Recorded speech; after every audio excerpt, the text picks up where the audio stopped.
Soumya alias Sameera అనన్యతో ఇలా అంటూ ఉంటుంది. ఇంట్లో మనశ్శాంతి కరువైందని హోమం చేస్తున్నారు అని ఆనందభైరవి హోమం జరిపించే విషయం అనన్యకి చెప్పగానే, ఓహో అవునా, ఇంట్లో ఆ హోమంలో కాలేది కట్టెలు కాదు, ఆ ఇంటి చిన్న కోడలు అనగానే సౌమ్య కూడా ప్లాన్ అర్థం చేసుకొని, ప్లాన్ బాగానే ఉంది, వర్కౌట్ చేయాలి ఎలాగైనా అని అంటుంది.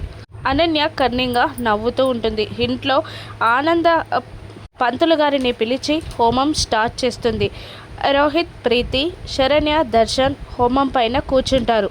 పంతులు గారు పద్ధతిగా హోమాన్ని పూర్తి చేసి పూర్ణాహుతి కూడా రోహిత్, ప్రీతిల చేతుల మీదుగా సమర్పించాక దర్శన్ వాళ్ళు కూడా దండం పెట్టుకుంటారు. ఇక రెండు జంటలు కలిసి హోమం చుట్టూ ప్రదక్షిణలు చేస్తూ ఉంటారు. మిగతా వాళ్ళందరూ అక్కడే ఉంటారు. ఆనంద మాత్రం హోమం సజావుగా జరిగినందుకు సంతోషపడుతూ ఉంటుంది. ప్రదక్షిణలు చేస్తున్న శరణ్యని చూసి కన్నింగా నవ్వుకుంటున్న సౌమ్య శరణ్య కాలికి కాలు అడ్డం పెడుతుంది. దాంతో శరణ్య హోమగుండం మీద పడిపోబోతుంది. లీలావతి, ఆనంద వాళ్ళ మామగారులందరూ అయ్యో శరణ్య అని అరుస్తూ ఉంటారు.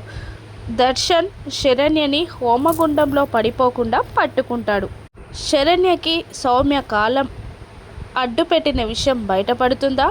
సౌమ్య కుట్రల్ని శరణ్య గ్రహించగలదా? రాను ఎపిసోడ్స్లో చూద్దాం. Thank you for watching.